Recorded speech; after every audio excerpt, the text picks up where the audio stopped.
The little dots? Yep. And then you could share the link. Yeah, I felt like parking was. That's okay. I'll grab it. But that typically click that, Okay. and then it would roll.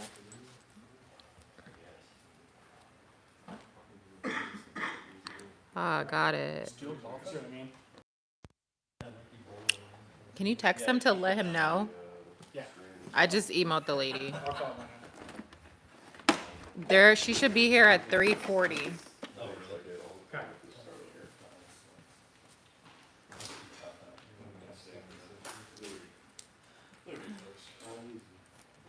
How do you think that game will be? Think that'll be a good game? I didn't know that.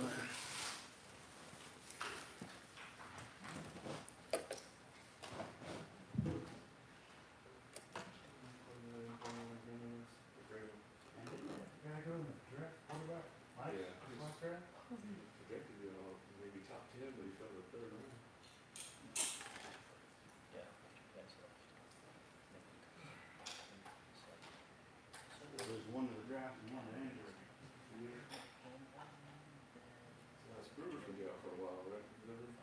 I think they said 6 to 8 weeks, right?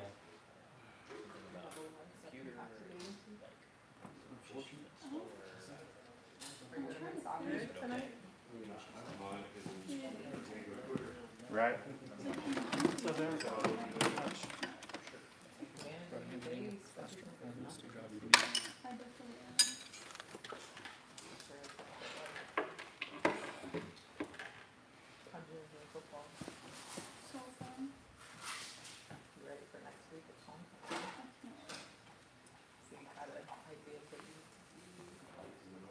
Yeah, I feel like it was nice to like I'm sorry?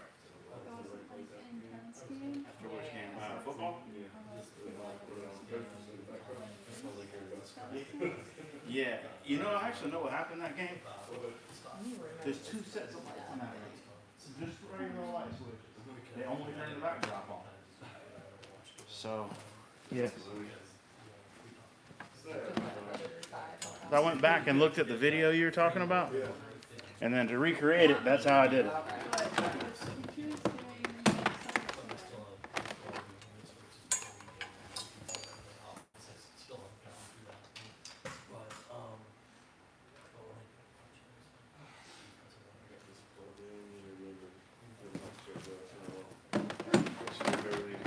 Okay, yeah, we're getting close. Moving cameras from field hockey and volleyball to soccer.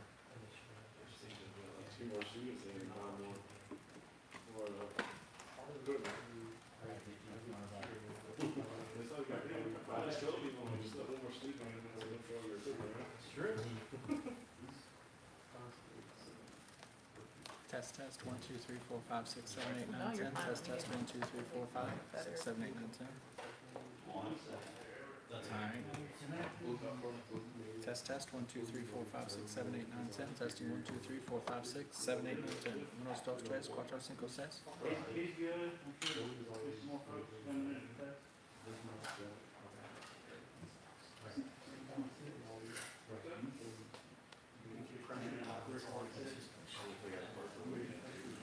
It was bad. That's right.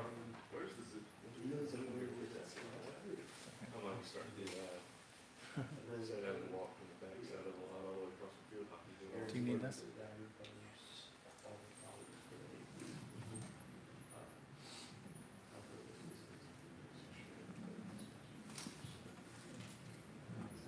there anything else out of here you need? Nope, this one go back in.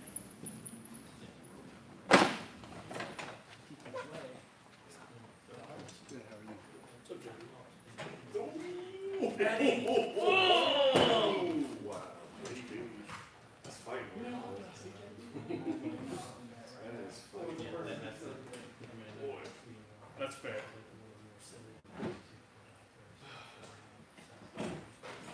It makes you feel any better. My father went by JD.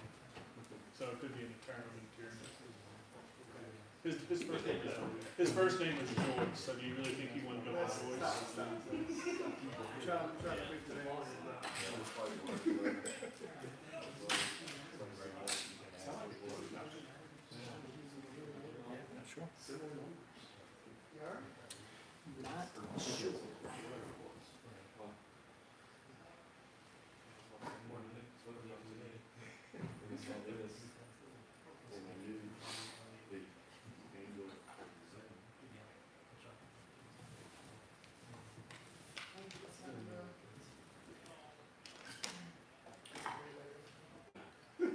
So, where to go, what room you want to do? Oh, okay, you just show up now. Literally on a back road, not drive around a lot, 4 times, 4 hours. I had my van on that. It's so Logan started coming in here last year. What is that? I parked on the console, still I could load up the button. When you phone, That's it. When you road, I'm chilling, so. I saw this, and I'm like, shit, I looked at my watch, like, all right, I got time. For the station, text me, you know anything about this? And I was already off, and had to get up with WZB to determine if their game was. She said it's not fine, they're going in as suspended. Okay. So, So it's Hartman, you have that election? yeah, it's Gresha and Lee. Okay. Can you give one more count on that mic, please? There's no final score record this time, the game remains in the suspended. Test, test, state. 1, 2, 3, 4, 5. That's perfect. Interesting. Okay. Sent a text to Coach Davis. You know, I remember that Larry wasn't AD anymore. I was like, Google Dudley AD and everything popped up. She got back to me within like 5 minutes. You know me? Yeah. I think that was found the email address. Yeah. On the film. Yeah, I saw that. I was like, I didn't know where he went. I found another page, I don't know. Oh, I think he's an assistant principal there. or Frank. Or somewhere else. Too small for this. Good for him. I probably get creative and make something work. I did earlier, it's fine.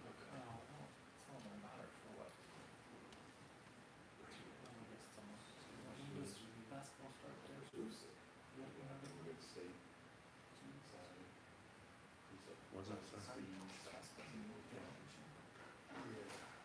Press conference? Jason, you covered, organized. I imagine. Started last year. Rodeo. 2 weeks.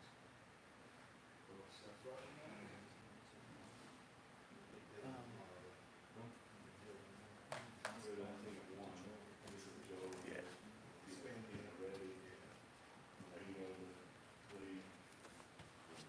You make us look silly with this. We do all this and you're like, here, how about you guys just, Less is more. it's pretty slick. So Shore sells the stand and the mic? Yeah, it's connected. Alright, see.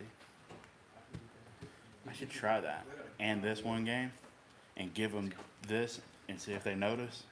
And if they don't, then There you go. Spenda's not on the depth chart? you can throw it out of there. Be news to me. Like I said, Will was one that put it together. So. You don't know what he can do. Good job, Andrew. Probably a Just higher resolution seems camera. odd. He was Especially thrown if out. the slate is about 15 years old. He was thrown out for 2 games. No, kid. Top of the depth chart. Because they dared to appeal it. That probably hurts questions better too.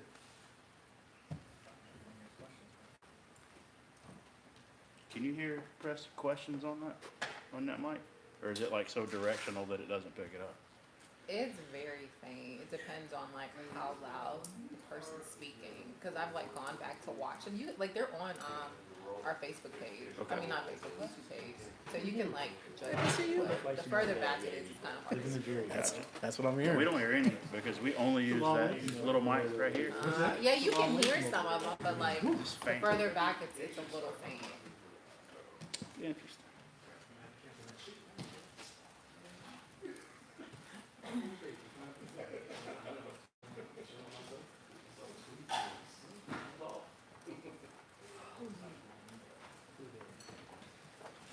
Howdy. Do you have time to do what we did last week, or do you need to go? Not a win. I need to go, but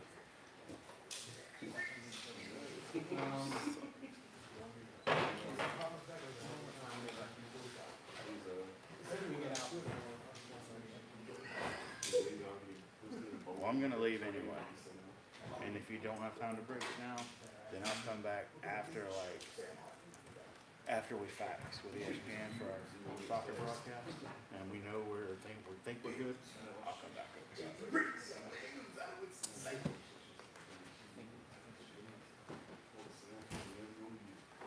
I would give you my keys, but Carl Russell has my keys, and I have JL's keys. Carl Russell's going straight to voicemail.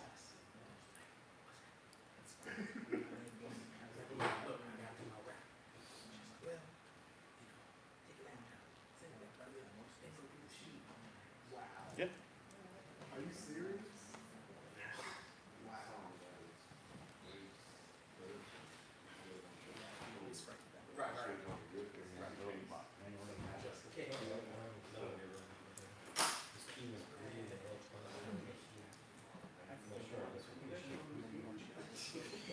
Ain't no wrong with you. Yes. So next week is all Yes. now that the clock is fixed, Mm-hmm. I want to try and get Pierre and Dream Catcher started. We're gonna do that tomorrow. We got a staff meeting at noon, Yeah, so we can do it after that. Second staff meeting. I did too till this morning. Work at noon, I got my 24-hour notification. Yeah.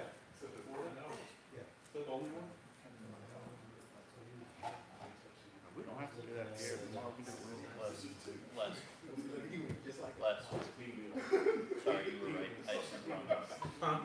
I sent the wrong one. I'll resend the right one. Yeah, you were right about Brian. So are you still leaning with? You'd want to be tall, you'd want to be taller, Well, trust me. in a way. My audio on all five of them.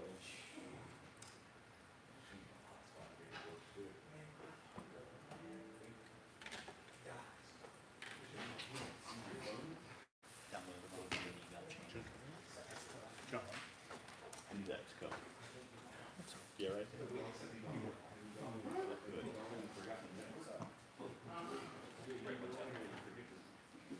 I try to leave some of the step open.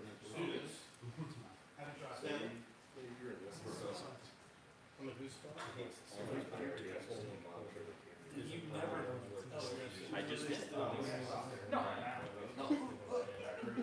As soon as I hit record, I got it. Okay, gotcha. I would never blame Well, you. never mind. Blame it on everyone's now. I didn't make it this week. I didn't.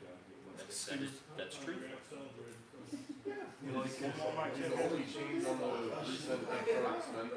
And then you took an oar off of the line, second linebacker. You guys tell us when you're both good with the mics. 2 and 3.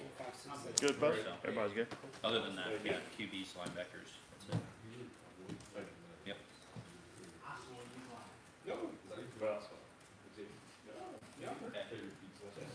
Yeah. Hello? Yeah. Yep. I'm aware. I resent the right one. Yep. Yep. Bye. Oops, corrected. Yeah. You get yelled at too. Florida, wait till it drop one stop, Florida,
guys ready?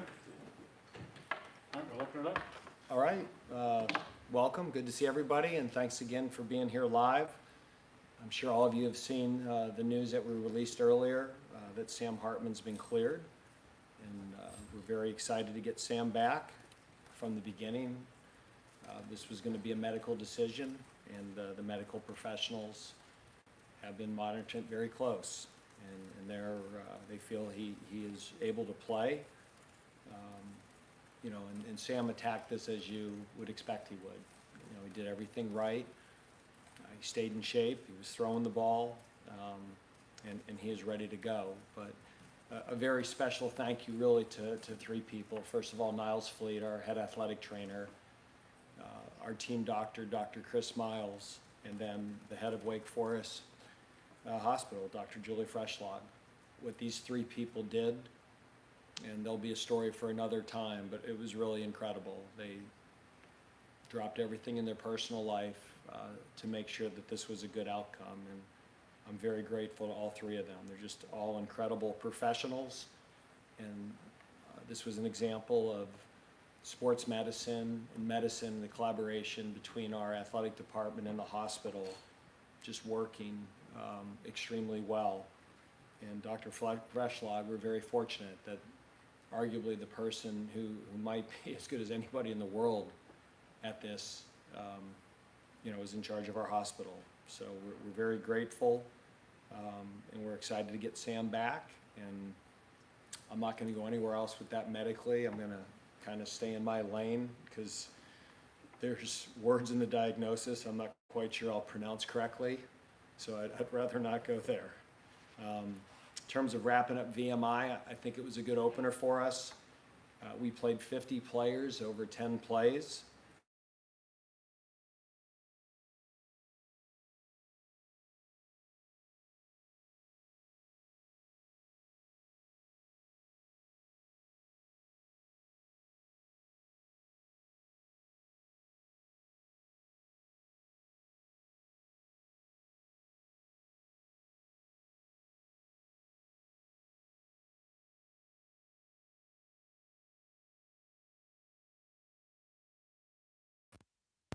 The one run by Christian Turner would have put us in a really good red zone position, and then obviously the 2-point conversion. On defense, I thought we were solid. I thought we played with great effort. But again, just some very undisciplined penalties. You know, the roughing the passer penalties were extremely disappointing. One of them took a pick six off the board. Another extended a drive, and then we jumped off sides on a 4th and 3, which extended a drive. And so in a lot of ways, it's an ideal opener. We won the game. We got to play a lot of different people, and yet there was a lot of teachable moments that we have to get corrected, you know, as we step up the level of play. Moving on to Vanderbilt, you know, we're going on the road against an SEC team that's 2-0, and they're a very improved football team. On offense right now, they're averaging 52.5 points a game and over 500 yards. It's a veteran offense. I think they've got 9 seniors or whatever that play a lot of football for them. Their quarterback, Michael Wright, is excellent. You know, he's rushed for almost 250 yards. Every time he carries the football, he averages over 10 yards a carry. He's been accurate. He has not thrown a pick, and he has breakaway speed. I'm sure that he would be on a lot of track teams that, you know, his 100-meter time and his 200-meter time from high school is, he's got legit speed. The running back, they have 3 of them that are really good, but Ray Davis is probably the top ball carrier for him. And again, he's had 29 carries for about 186 yards. Will Shepard is a 6'3", 200-pound receiver that I think would play anywhere. I mean, he would certainly play for us and play for a lot of teams in the SEC and the ACC, and he can go up and get it. And they've got some slots that are really efficient with their speed sweeps and their power read series and bubbles. And they got a veteran O-line. We think Hernandez is going to be back. He's a really good center. Castillo was the starting guard that moved the center, and Cox. And again, it's a veteran group. On defense, they're giving up a little more than 20 points a game. They start 8 seniors, 2 juniors, and a sophomore. And there's players at every level. Anthony Orji He's a preseason second team all SEC player, extremely productive, a very, very good blitzer, can run sideline to sideline.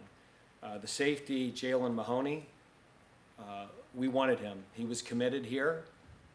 We thought he was a high-level player out of high school, and he was committed and kind of decommitted a little later in the process, but he's played everywhere. He started at corner, nickel, safety.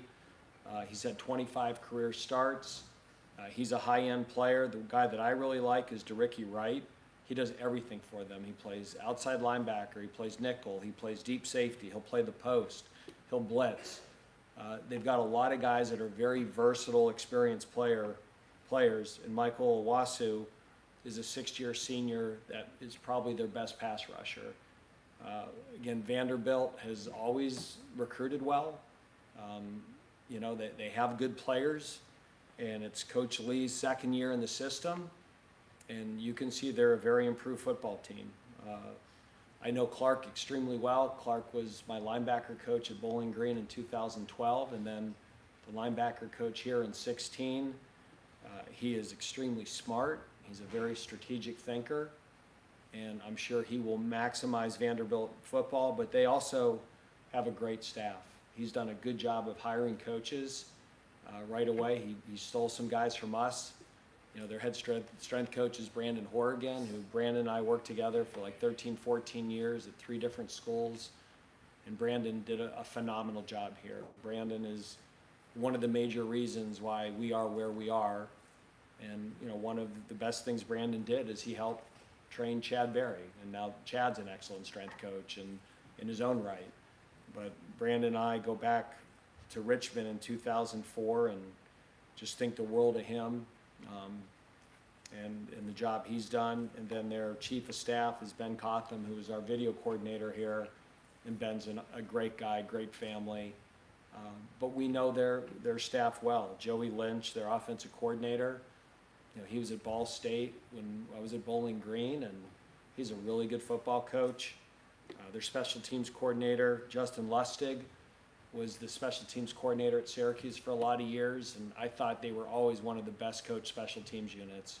He's just he's an outstanding coach, and their defensive coordinator, Nick Howe, was at UVA, and you know, I know with my friendship with Bronco how highly he thinks of Nick. So Clark, you know, has hired a good staff. They've got a veteran team, and they're very improved. This will be a very challenging game for us. We're going to have to play well and not turn the ball over and not do a lot of those things that you see on TV weeks 1 and 2. So with that, I'll open it up to any questions.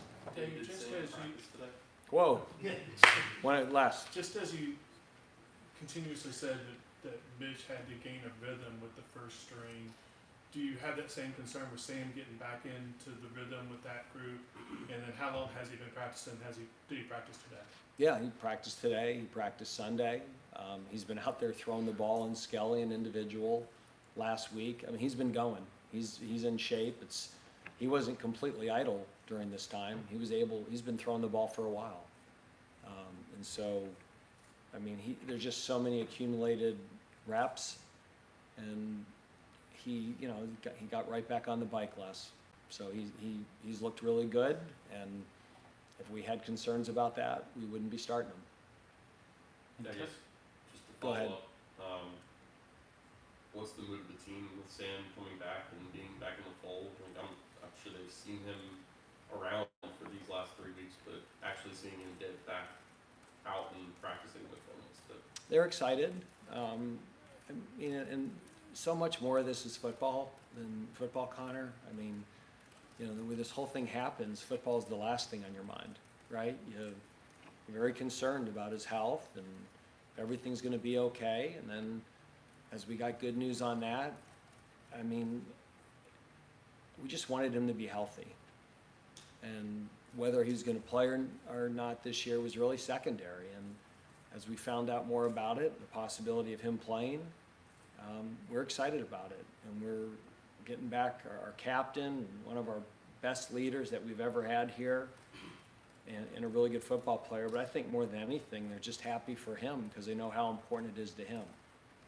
And, you know, our football team is, you know, it's kind of you know, Sam's a veteran starter, right? But, I mean, I don't want to take away the job that Mitch Griffiths did, you know, because if Mitch hadn't have stayed ready, you know, who knows? Your quarterback, you go in any game and he doesn't play well and throws 3 or 4 picks and isn't prepared, anything can happen. And not only was Mitch ready to play, but Michael Kern was ready to play. And so I think the reaction was excitement more so for Sam, because they know how important it is to him. It wasn't like, oh man, we can't win with Mitch or Michael, because I think the team has confidence in both those guys. I certainly do. And, you know, I told Mitch this, you know, when this thing happened with Sam, I lost sleep that night for my concern for Sam, not because I was worried that we weren't going to be fine at quarterback. Dave, in terms of, we know what Sam can do on the field, where were you when you heard that he could play? I mean, was it something that you just got to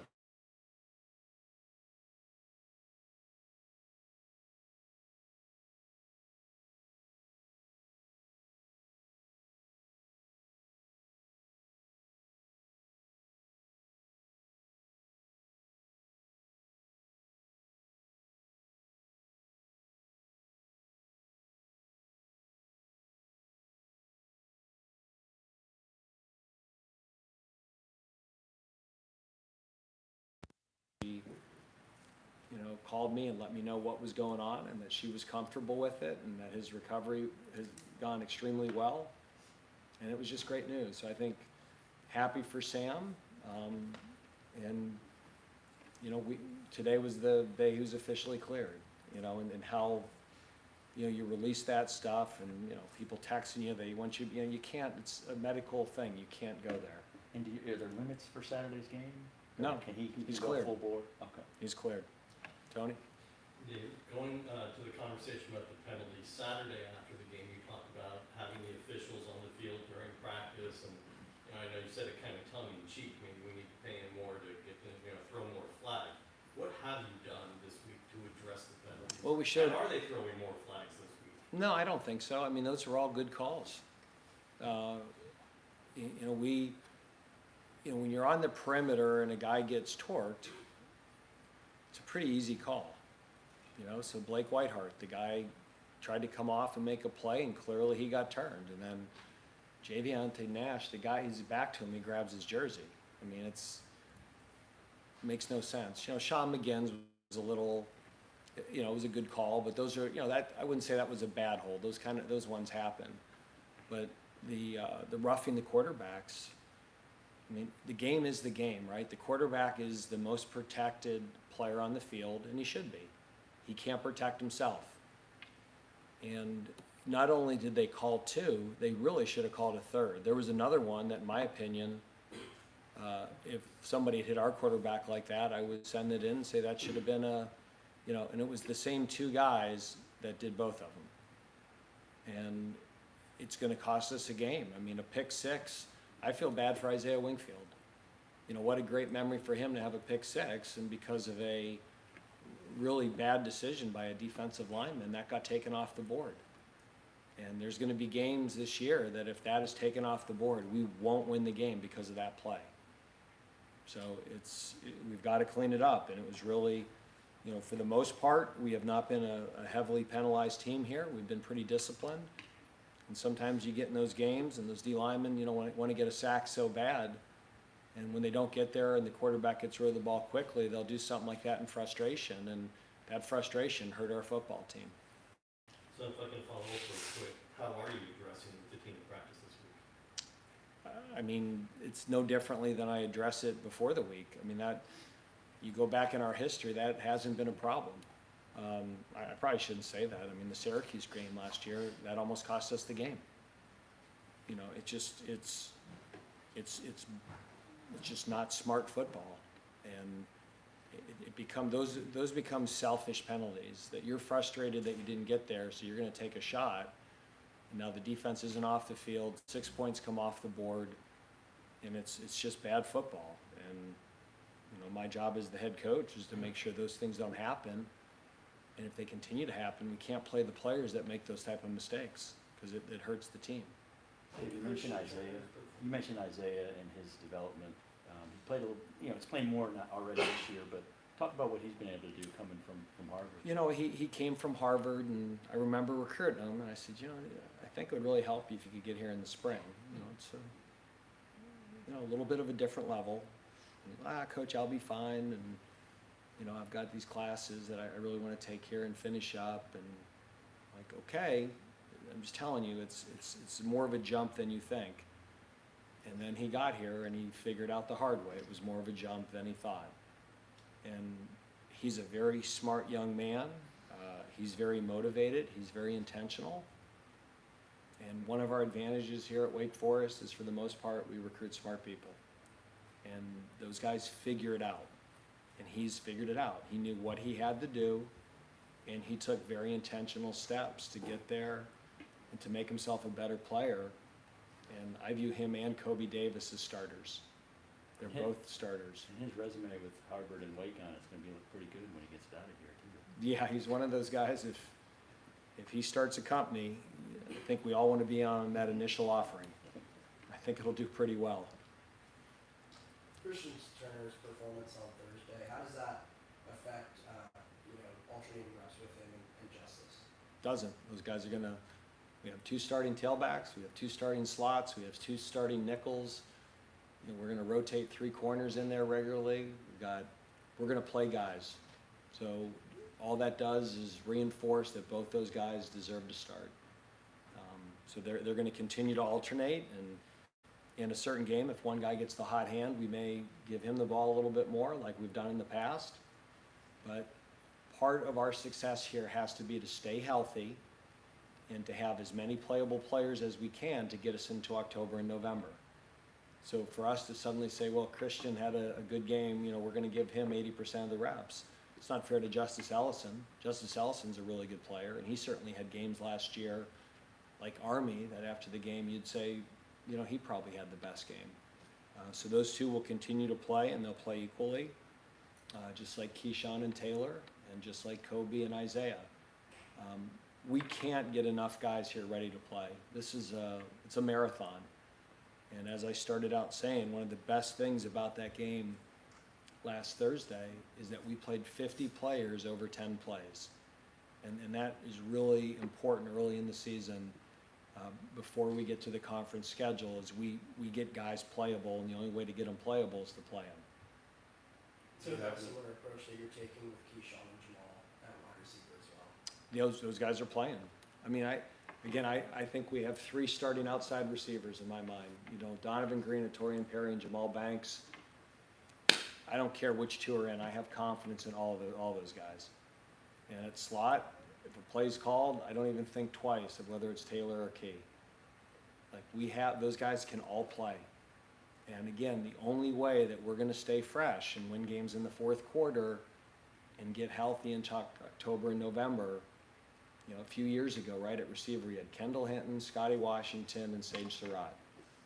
And when Scotty got hurt against NC State and Sage got hurt against Virginia Tech, how did that look after that?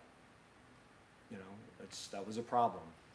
And I know there's this feeling, well, you got this player, you play him. If you play him 80, 90 plays a game, you won't have them in November. And if you do, they'll be a fraction of what they're capable of. Do you have any guys against VMI that maybe were on the fence of being in that 51 or 52 guys above the line that put themselves over the edge? Not yet. No, I mean, that'll be, you know, you go through the month, and, you know, part of it is we'll find out as you play Vanderbilt and Liberty and Clemson. I mean, again, I thought VMI did a great job with their game plan. I thought they were extremely well coached. They play hard. You know, that's a game that we should have a lot of personnel advantages. And then that's not a knock on VMI. I mean, we should have better players than them. And so it's hard to come out of that game and say, okay, you know, over the line now. One of the guys I have in mind in there is Dylan Hazen. He looked as good as on film. He's playable. Okay. He's more than playable. He's not one of those guys we're trying to get over the line. He can play. Dave, I know Sam is back, but so's Ryan. Talk a little bit about that. Yeah, we're glad to get Ryan back. They wouldn't even let him be on our sidelines last week. So again, you know, it's like you make a bad decision, you just double down and then triple down on it. You know, so I couldn't understand it. Usually when you get ejected from a game, you can be on the sidelines. They wouldn't even let him on the bench. And so, yes, we're glad to get Ryan back. He's a good player. He's one of the leaders of our defense. And obviously that will affect, you know, Jalen and Dylan won't play as much at linebacker, hopefully, but it also makes us better on special teams. Right now we can get, Jalen Hudson is one of our very best special teams players. He was last year, and now, you know, because of last week not having Ryan, we had to limit him on special teams. So it makes our football team better. Dave, you talked about the release of the information today about Sam's return. What were some of the criteria that led to coming out this way as opposed to just secretly carting Sam down to Nashville Saturday and surprising that or kind of gaming this out for a little bit? I just thought, and we talked about it as a department, that just we thought the more transparency, the better, right? No one was quite sure what it was. And as long as Sam was comfortable with it and Dr. Freshlog was comfortable with it, we just thought that we needed to be transparent. And, you know, the whole idea of hide him as the starter was really secondary to letting people know that he's healthy. And this way, after the game, Sam doesn't have to answer a million questions about it. We want him to focus on playing football. And like he said, you know, there'll be a time and a place, and when that time and place is, it's really up to Sam. That, you know, he'll be able to tell the whole story of what happened and how it happened. And, you know, it's really a good positive story, you know, because a lot of people here did their job and did it at a very high level. But we didn't want the post game, we didn't want it to be a surprise and have the post game be all about this. We want to move forward and focus on football. Did you have a one-on-one conversation with Mitch, aside from the rest of the team, to let him know Sam was coming back? I did. I stepped into the quarterback room the other day, and I told him, I said, it looks like Sam is going to be cleared, but you need to stay ready. And I'll just tell you as the head coach that I thought you did a great job. We were fully confident in you. That was not just coach speak. And, you know, what you did kept our, you know, a lot of our goals for our season alive. He did a great job, and I think our future at quarterback is very bright. You know, when Sam leaves, and I don't know, I think he's got another year, but I think if this year goes the way he'd like it to, it's probably his last year. That I think people can see why we're so positive and optimistic about Mitch, and Michael Kern and Brett Griffiths is doing a great job for us as well. We'll be in very good shape at quarterback. Aaron on the Zoom, you want to go ahead? Hey Dave, I wanted to add that depth one thing, because when Sam originally had his announcement, you said we're better equipped to handle this now than we probably ever have been, and you just rattled off a list of receivers and running back. Is there a value that your players see that, you know, the idea of this program is built up in a way that you can sustain success even with a speed bump like you guys have with Sam's situation? Yeah, and I don't want to go to the whole next man up thing, because it you know, devalues the person that goes down, and starters are starters for a reason. But everybody on our football team has an obligation to prepare themselves to the best of their ability. And a few years ago, in 2019, we were flying along 7-1, and I think we had one of the best receiving crews in the ACC. And when Scotty went down and then Sage went down, the next guys who had to get ready to play weren't ready to play, and it hurt our whole football team. And I often use 19 as an example of, you don't know when your opportunity is going to come. The only thing you can control is your preparation for that opportunity. And I think Mitch is a great example of somebody who was prepared for his opportunity. And now if something happens down the line with Sam and Mitch has to go in there and win a game, I think everybody's going to feel better about it and have confidence in him. And every backup at every position has to prepare in that same way, so the team has that same confidence in them. And a great example last year was Devontae Gordon. You know, we were not, obviously Javionte Nash, that was a big loss. And Devontae Gordon stepped up and had a great season for us. So there's a lot of those examples in the past years of the next guy was ready and the team had success because of it. And there's a lot of examples that the next guy wasn't ready and we ended up losing a game because of it. So those are constant examples we make to our entire football team. Yeah, and to ask something a little bit broader about the ACC, when we were in Charlotte, there were a lot of questions about the long-term future of the ACC, and some of the football coaches said, "Look, I only coach games. All I can do is win games and worry about that." The month of September has a lot of these types of games. You guys are in one this week against another power conference. The league already had some success. How valuable are these games and this month of September for the league as a whole from a perception standpoint? I think there's always going to be an early overreaction to it, and I don't know if winning a game or two in September is going to change the overall perception of the league. I think a lot of teams in our league just need to have good years, and it's important you start out with some great wins, and I think it's probably even more important that you finish with great wins.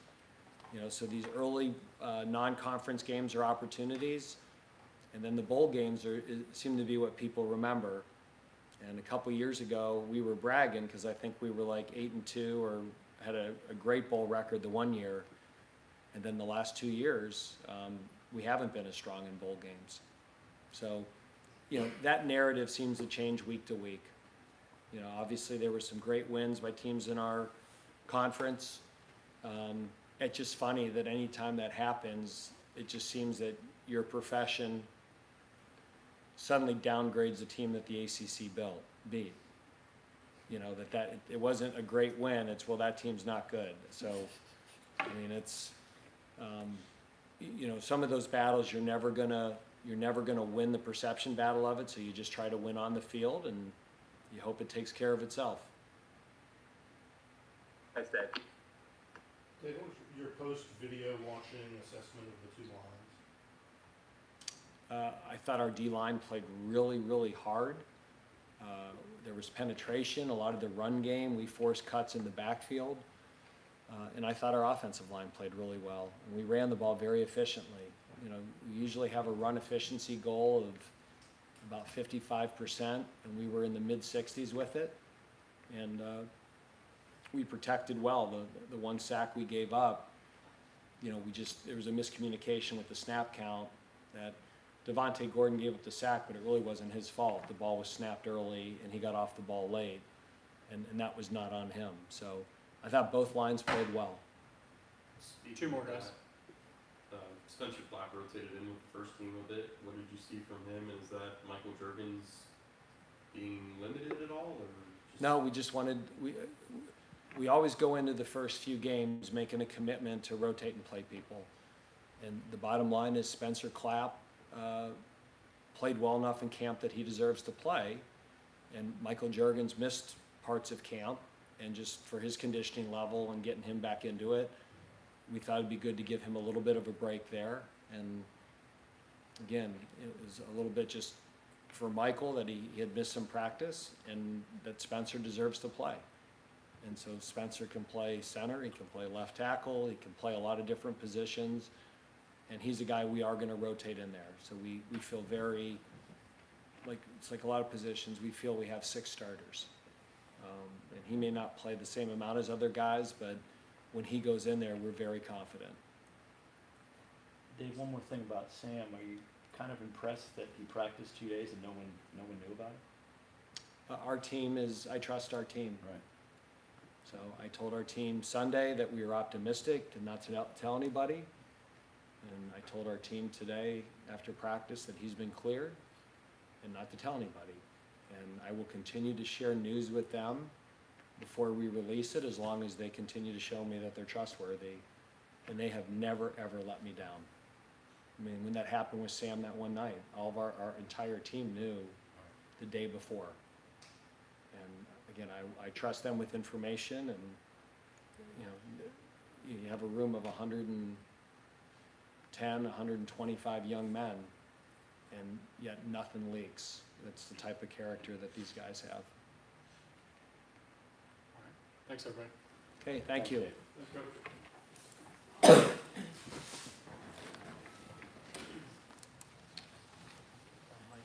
Sure.